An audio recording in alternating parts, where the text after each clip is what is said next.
I removed the lid from a milk container and used it to make the most adorable front porch decor. But first, I grabbed some firewood and trimmed some branches. I drilled a hole about 1/2 inch deep, and then I drilled another one, and I carved the end of it until it fit into the holes. When it was standing up, I drilled a 1.5 inch hole near one end.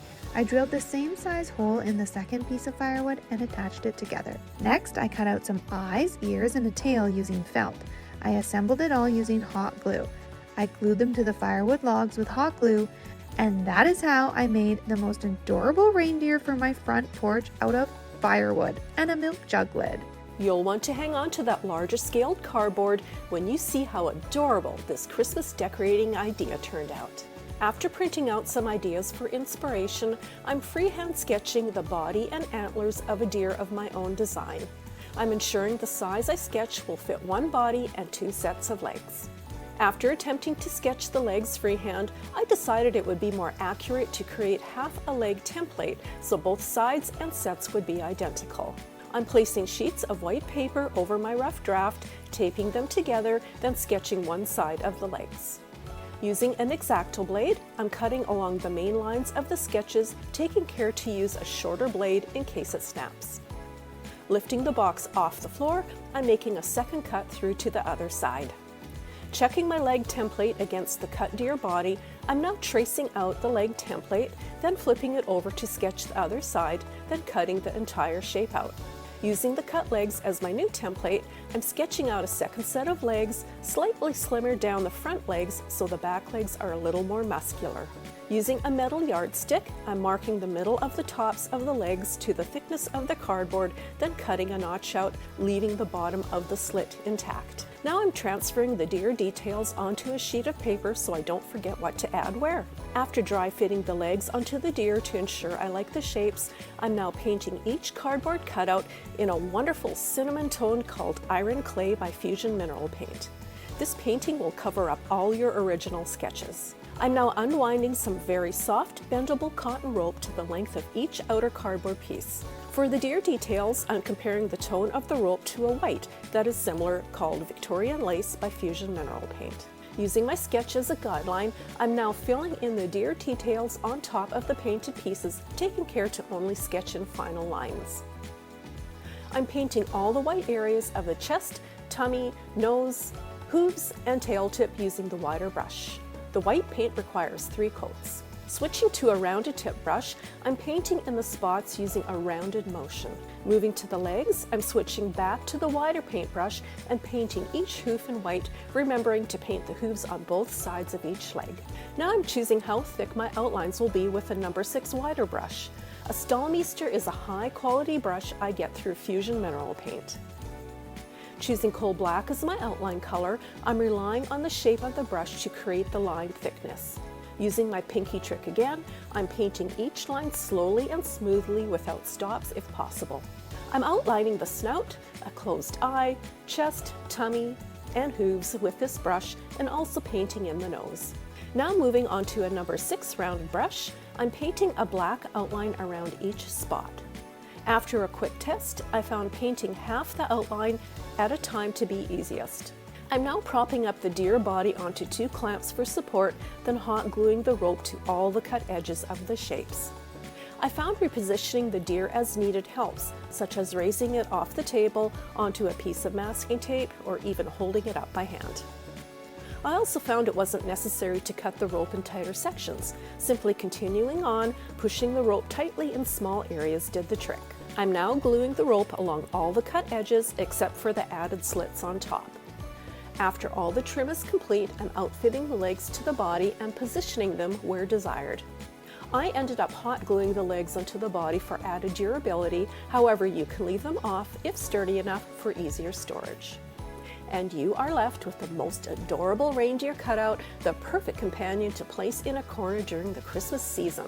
The white and black detailed outlines against the warm cinnamon tone really pops. I also added a faux sprig of evergreen with a pine cone to the neck for an added festive touch. We're going to go and turn an old chair into some really cute decorations for Christmas. So after I've taken out all of these wooden pieces, I ended up using 2 of these wooden dowels in total, and I cut one of these in half. So I'm going and sanding the bottom. I want to make sure I get this nice and flat so it's going to go and stand up by itself. Now we're going to take all of these wooden pieces and glue them together with some wood glue. We're going to take the largest dowel, center it, press it down, and wait for that to go and dry. Now these really small ones, and I did this for each and every one of them, I scuffed up any of the glossy outer portion. After it's sanded and brushed off, then you can start to paint it. I am using this khaki color, then I'm mixing some khaki along with also a medium brown together, and I'm brushing over the khaki color that I had initially put down after it's fully dried. Now we can start to add some of the basic details. You can add some fur for the stomach area, along with also a little tail. For the face, we're going to go and paint some semicircles. This is going to be where the eyes are, along with also this oval shape at the bottom. That's where the mouth is going to go. And this is the general shape for where the face is going to go. As that dried, I went and I got a pipe cleaner, and I'm going and making some of the antlers for the deer. Now going back to where the tufts of fur are, I went over with this acrylic pen, and I just followed everything, along with also put some of these W shapes here in the center. The eyes were these half circles with 2 or 3 eyelashes at the end, depending. And also this little mouth is a W shape, along with also the nose, which is a bit of an oval, but it has a circle that is in the center of the oval. You can either color this in black or you can color it in red. Now to glue down the antlers. I used a low temperature hot glue gun, put the antlers on each and every one of these wooden dowels. And now to go and cut out some ears. The ears are oval in shape with a point at the top, and you can go and glue those on to where the antlers are. And go and create these little scribbles, and that'll be for the inner portion where you would find some of the lighter colored fur for the deer. You can also add some little marks, and I think these small ones looked extremely cute with some little tiny circles, because I would think that these would be along the lines of little baby deer. Then I went and I put a pipe cleaner that was around its neck to make it look like it had a tiny and really cute scarf. Cut off any extra bits at the end. And for the base here, I wanted to go and cover this with some of the fake metal evergreen that I had. Upcycling an old chair and turning it into these really cute deer was such a fun craft to go and do. Grab some terracotta pots to make the cutest holiday decor ever. To start this project, I want to give all of the pots 2 coats of a chocolatey brown paint. I want to make sure they're all covered, as this is going to provide a great base coat for the rest of the project. Now that the brown paint is dry, I want to paint the rim of each of the small terracotta pots black. While the black is drying, I'm going to start with the green paint. I want to paint one of the medium pots and 2 of the small pots green. On the medium pot that I painted green, I also want to paint the rim of it in a lighter colored green. For the medium pot that's painted brown, I want to start working on a face while the rest is drying. First, I'm going to make a semicircle painted with beige paint. Now I'm going to add 2 white circles for the eyes. While the first layer of the face is drying, I'm going to add a little Christmas tree to the green medium pot. The terracotta pot will be upside down when I finish, so I need to make the base of the tree near the light green trim. Now I want to cover the 3 pots painted green with little white dots. With the first layer of the face dry, it's time to add the mouth and another circle for the eyes. I want to make the black circles for the eyes slightly higher than the white circles so that some of the white is peeking out below. With a small brush and some red paint, I want to add some ornaments to the Christmas trees and a shiny red nose to the face. To finish off the face, I want to add some antlers and ears. I'm using some thick burlap that I have that has a plasticky backing on it. I've already cut out the 2 antlers, and I want to cut out 2 smaller pieces that are going to become the ears. Now it's time to add the antlers and ears to the terracotta pot. I'm going to add some of the hot glue to the base of the antlers and then just stick them inside the pot at the top. I'm using some jute twine, and I've cut 2 shorter pieces and 2 longer pieces. I'm going to slip the 2 shorter pieces through the holes in the small green pots. Once the piece of twine is through the hole, I can tie a knot on the underside, and that's going to keep the twine from slipping out of the pot. I want the smaller green pots to form the sleeves of the sweater. Finally, I want to add a little jute twine bow to the top of the tree, and my little guy will be done. How cute is this little reindeer? There are so many places he could hang out at the holidays. I have a feeling I'll be making more. We're gonna take a dollar store candy cane wreath frame. So we're gonna start with a full roll of burlap. This is a loose weave natural burlap, and the end of this roll is kind of secured. So we're going to use that end, and that's gonna prevent any fraying. And we're gonna start underneath and start at the top of the candy cane and just work it in through the surface like that. All we're gonna do from then on out is just take it, and with each ring, and there's 3 separate sections and a total of 4 rings, we're gonna just take a little bit, about an inch or so at a time, and just pull it through the ring. So now what we're gonna do is just repeat that process over and over again. This time we're gonna bring it to the other side and just continue doing that. So all you really need is about an inch or so pulled through each, and that way too, you guys, if you decide you want to repurpose this burlap for a project for a different season and holiday, you absolutely can by just taking it apart. It's all one full roll. And this is how much coverage we got, and I decided to make mine a little bit fuller and a little less see-through. I think it looks really pretty that way, and we've used 1 roll of burlap. But we're going to do the same thing again. We're just going to create a little cluster. From underneath, we are going to place that piece into the wreath frame, and then just start scrunching it in.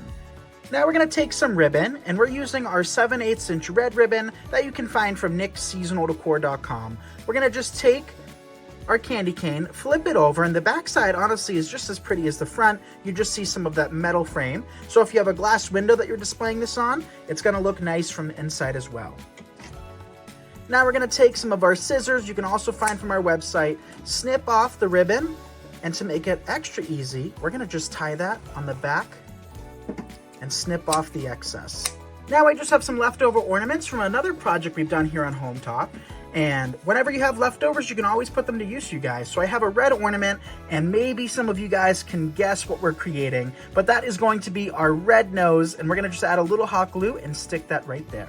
Now I just have some leftover Halloween ornaments, and we're gonna use the black one and create an eye out of this. So in case you haven't been able to guess what we're creating Rudolph or a reindeer, which I think is turning out really, really cute so far. So we're gonna just place that in. You can wedge it in, wire it in, or add a little bit of hot glue. Now I have some red berries, and you can find these from nicksseasonaldecor.com as well. And we're going to just wedge these right into the burlap. Burlap does a great job of securing things. Now it's time to make a simple little bow to finish this off. We're gonna create a loop, and if you want more in-depth bow making, we've done several tutorials here on Hometalk over the years. We're gonna just create 2 loops, pinch our ribbon, reverse it, and come back in with our next loop. And we're gonna repeat this process over and over and over again until we have our desired amount. And I want 3 loops on either side, and then we're gonna finish it off with 1 more loop in the middle. And then our final loop is known as a button loop, and that's just there to cover up our wire or our pipe cleaner from showing. Now we're gonna take a wire and secure our bow. You could also use a red pipe cleaner or whatever color you decide. I'm using red today, but Christmas ribbons, we have them in all sorts of shapes, colors, and sizes, so whatever matches your home and your aesthetic the best. Now we're gonna just take our bow and attach it right to the long part of the candy cane. And here's how it looks, you guys, on my wall. I think this is perfect for wall decor, front door decor, you name it. And the best part is I had so much fun making it, and it was really inexpensive. We used 2 rolls of burlap, we used a little leftover ribbon, a couple berries, and a couple tiny ornaments. So you can easily create this for less than $10. To start this project, you're gonna need 1 round pumpkin and 1 tall pumpkin. And you can use these in any size or shape that you want. And we're gonna start with the round pumpkin, and we need to remove some of the stem. So you can use either a serrated knife to cut it off, or you can use one of these wood burning tools that comes with a hot knife. You can use any paint color that you want to create this project. The biggest thing in choosing your paint color is deciding where your pumpkin is going to be sitting. So if it's going to be sitting outside, you'll want to choose a different paint than if it sits inside.